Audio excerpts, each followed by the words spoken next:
The now uncancelable Jimmy Kimmel is putting the Walt Disney Company in positions it never wanted to be in, sending them into a place of regret. Even Bob Iger now, perhaps thinking bringing back Jimmy was a big mistake. Today we'll tell you what he did for No King's Day that perhaps crossed a line, and how he had content going after kids that may be making Disney executives lose their minds. And if you are planning to go to the rally and you're going to be making your own sign, everybody there has a sign. I just want to ask you, remember, our president is very sensitive about his weight, so please do not use the word Shamussolini to describe him.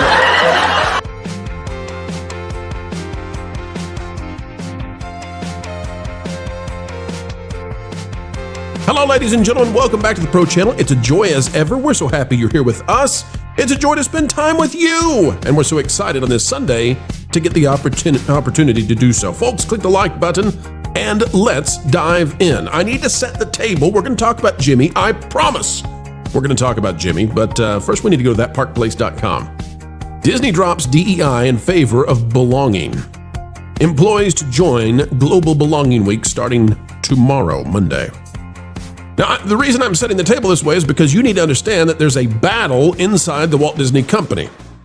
And some of you are not going to believe that. So I need to show you that it's happening visibly. I need you to understand that even if you disagree with me, maybe you say, Pro, there's no way they actually are battling, duking it out behind the scenes at the House of Mouse over what the direction is going to be. And I'm here to tell you, Wall Street seems to have a very different opinion than Bob Iger and Willow, his wife, and the Dana Walden crew. And we know that. We can see that because of this article. Let me read just a bit of it. The Walt Disney Company appears ready to drop diversity, equity, and inclusion in favor of belonging. After a tumultuous upheaval at the House of Mouse following the last presidential election, in which controversial programs like Reimagine Tomorrow were purged from the entertainment juggernaut, Disney is retooling employee outreach next week with a program all about belonging rather than DEI. And it lists out, it says, you're invited to the Global Belonging Week. No more DEI, no more Reimagine Tomorrow, belonging. Details for Disney's inaugural, that means first, Global Belonging Week, October 20th through 24th, are here. Join us for this employee-exclusive virtual and in-person experience. Employees around the world are invited to join planned experiences, blah, blah, blah, blah, blah. You can see there's a lot of stuff going on, and it's all about belonging. They've dropped all the DEI stuff, and you can say, well, it's the same thing under a different name. Okay, maybe it is. I don't know. But I'll tell you this. I'm happy for good employees to feel like they belong at a workforce. That's fine with me. Yeah? Everybody of every stripe, every creed, if you're doing a good job, I want you to feel like you belong there. Cool. And if you're a bad employee at a place of work, you shouldn't feel like you belong there. So that's where you tease out the details. But I do want to say this. It says in one of the most dramatic reorganizations in recent media news, NBC News cut roughly 150 employees, about 7% of its newsroom. NBC has countered, saying it's only 2%. And they were all from the DEI departments. So this is not just Disney, okay? It's not just Disney, it's NBC as well. There's a movement underway. Okay. Now, with that said, I needed to set the table because it would be very easy for us to cover this today and pretend like Disney's just A-okay with everything Jimmy does because they brought him back. But there's a more nuanced understanding of what happened here. Disney fired Jimmy Kimmel. They loaded up the stuff, we're told, from the theater. He was done. He was gone. He crossed the line. No more Jimmy. We even have the videos and the pictures of them putting the stuff in the U-Haul trailers. Get it out of here. Get out of, El Capitan, no longer a place for Jimmy. And they brought him back. Why did they bring him back? Why did they put all the stuff back? Because we've been told that the Hollywood talent agency said, Disney, you're not going to get any more. You're not going to get any more directors, actors, writers, nobody. We're not giving you any of the creatives until you put Jimmy back. Hollywood itself, which is going extinct. Hollywood, which has lost something like 30 to 40% of its jobs in the last 2 to 3 years. Hollywood put the line in the sand, an ideological, political line in the sand, and said, we will not stand for Jimmy Kimmel going away. We will lose every job we have. We will go extinct. Our box office numbers are horrifically bad. We're missing our streaming numbers. The new media has taken over, but by golly, don't you get rid of Jimmy Kimmel. That's their priority. Not not even surviving. And hang on, I'm going to tell you why. Because that sounds like it's crazy. And it sounds like it's not in their interest, and people tend to not do things that are, well, like not in their interest, at least not in large groups, right?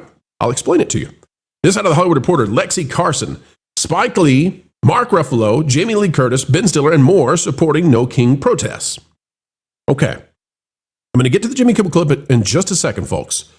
When you look at this list, I need you to understand every single person here, and Mark Ruffalo largely is out of Marvel at this point, every person in here is basically irrelevant at this point in terms of entertainment. They are bygones. And I hate to say that, because Ben Stiller, he's in one of my favorite comedies of all time, Tropic Thunder. I love the work he's done. Zoolander's funny, but the kids aren't watching. And these people they've lost their minds a little bit. And I will defend one more person on this, okay? Let me defend one more person. Jamie Lee Curtis came out and said very nice things, very kind things about Charlie Kirk after that tragedy. And I thought that was well-rounded of her. It says stars all across the country are out in the streets to support the No Kings protest. On Saturday, there were people all over the U.S., including major cities like Los Angeles and New York City, who participated in protests. By the way, did you guys see the video at 1 a.m. in Times Square? All of a sudden, they just all dispersed immediately. Makes you wonder what was going on there, huh? 1 a.m., hey, job's over. The last No Kings protest took place on June 14th, just hours before a military parade for the U.S. Army's 250th anniversary in Washington. This time, Hollywood continued to show up and voice their support. Now, I disagree with that, actually. Now, you can see what Spike Lee said and Jamie Lee and Ben Stiller and all that. Mark Ruffalo, I don't care about that so much right now, okay? What you need to see is if we go down, not the Witch's Road, although it's not so far off from that. If we keep going, Jimmy Kimmel is what we're looking for right here. And I'm going to show you how he crossed the line. I promised that to you at the beginning of the video, right?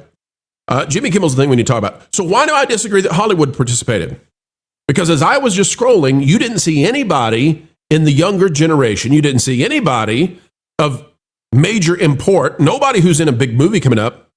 And why? Because they know what's up. This is absolutely, this is radioactive toxic waste if you touch this stuff. The only person of any relevancy right now that is doing this in Hollywood.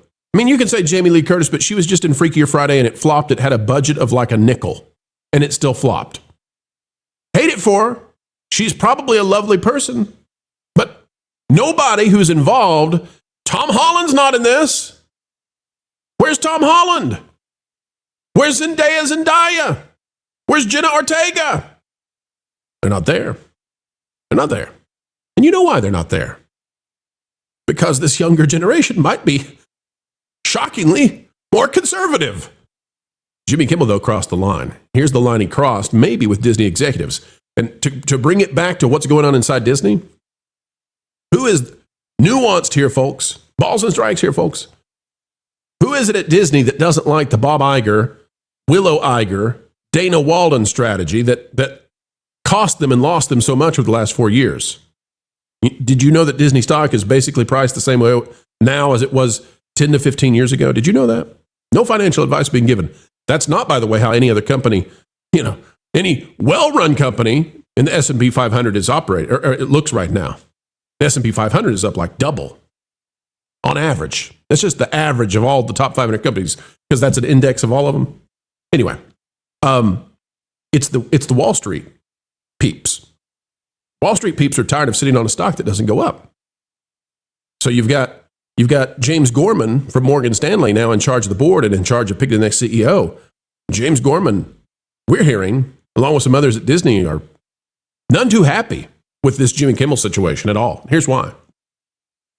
Jimmy Kimmel Live.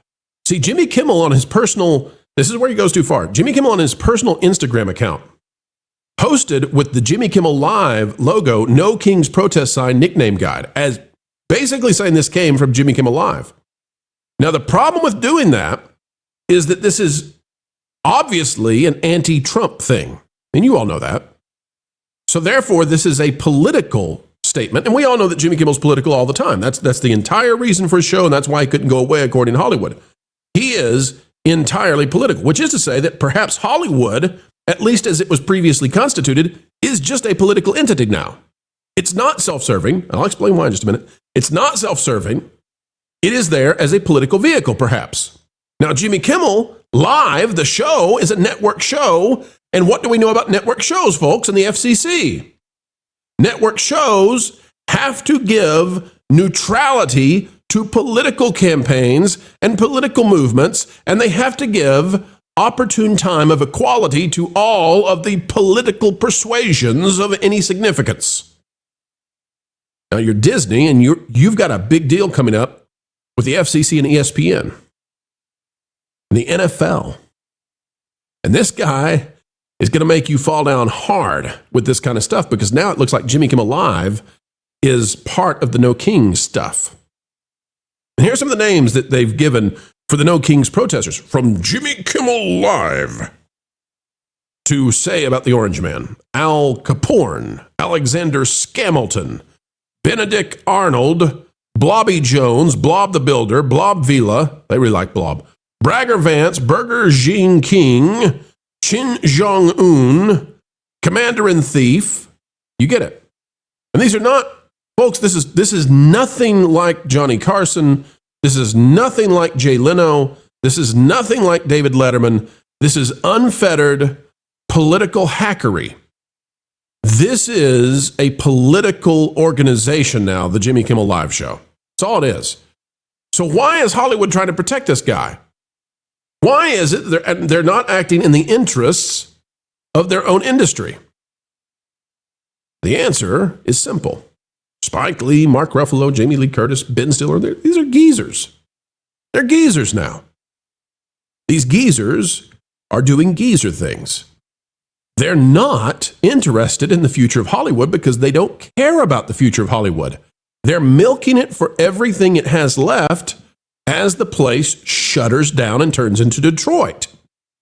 And Jimmy Kimmel doesn't care about Disney. Jimmy Kimmel doesn't care about... Jimmy Kimmel he's just about into the pathological level of politics. In fact, I would suggest that he definitely is. When you lie about a national tragedy and then make it all about yourself, that's a pathology. Let's go to Jimmy Kimmel now, okay?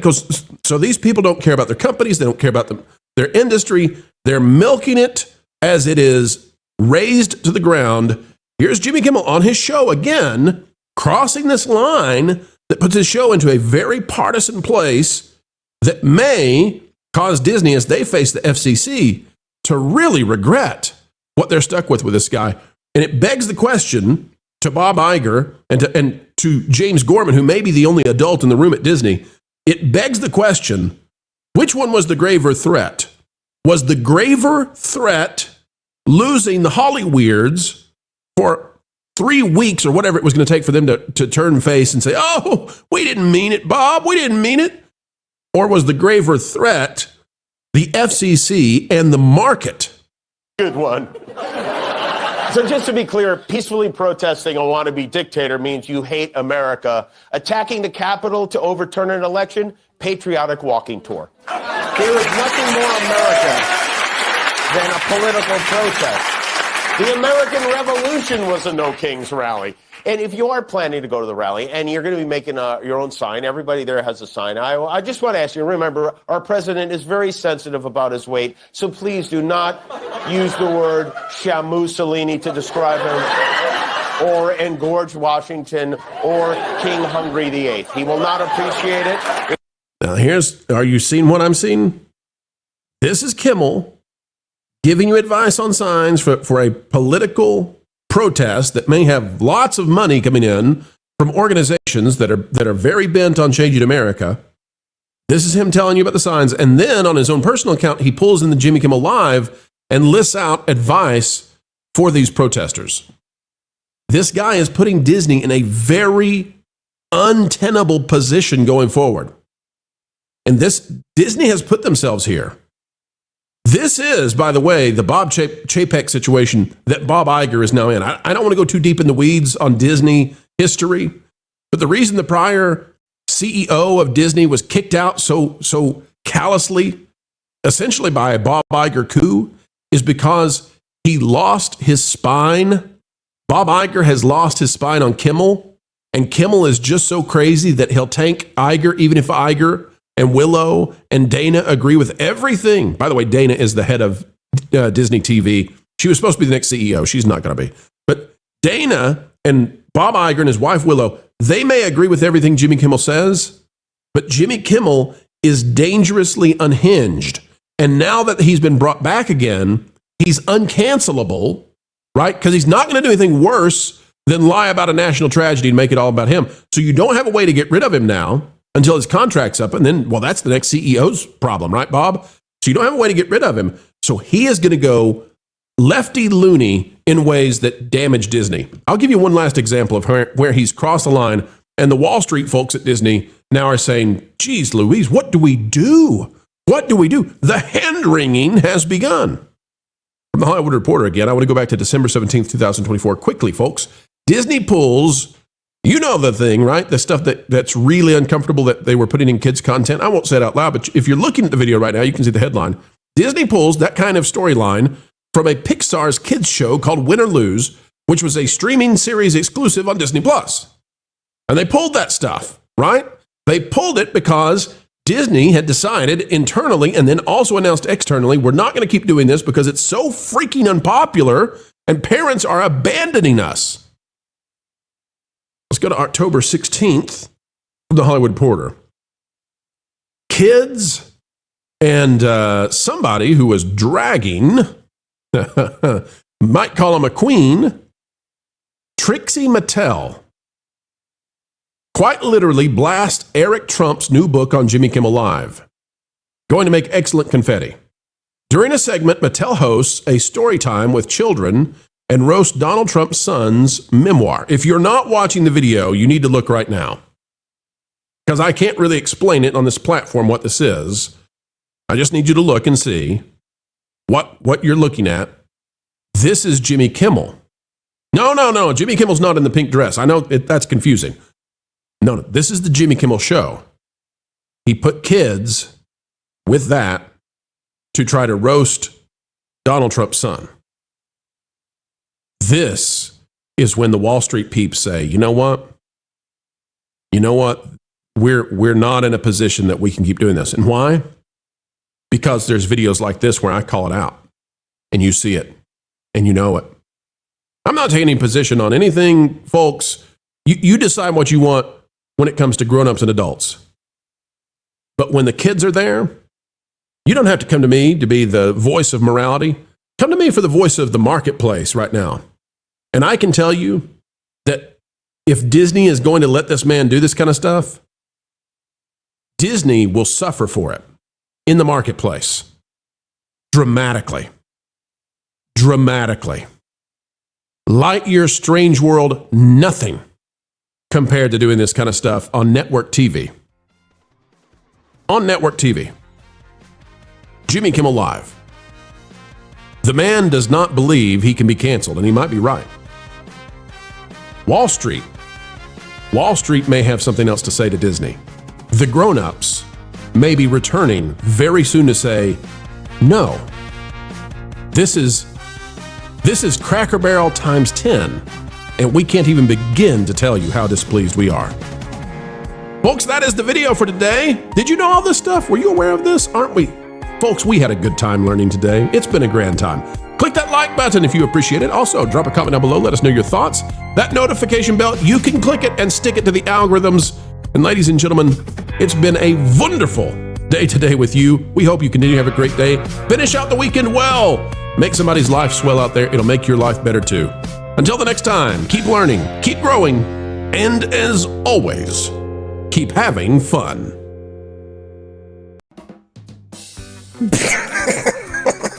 What? What? I put out a tweet of a fat minority with a booger in her nose, and I said, "This is an empowered woman." And Katako retweeted it. You don't have your own X account, do you? Oh, well, I actually created it a while ago. The greatest troll I've pulled off in a long time. Do you know how many things I've secretly tanked? Oh gosh, I hope not. That would make me legally culpable. But, what are you talking about? Sweet Baby Inc. Huh? Yep. I'm the... Shut up. I'm the CEO. Yeah, no, seriously, look, this is my profile picture. Everyone's just AI. It's great. I'm so excited to gaslight everyone and see what they're gonna like next because they think it's socially obligated. Wait. So you're... No way. You're Yep. the CEO of Sweet Baby Inc.? Maybe. But first, you should see the jewelry company I created. We're gonna get sued. Oh. It's gonna be good.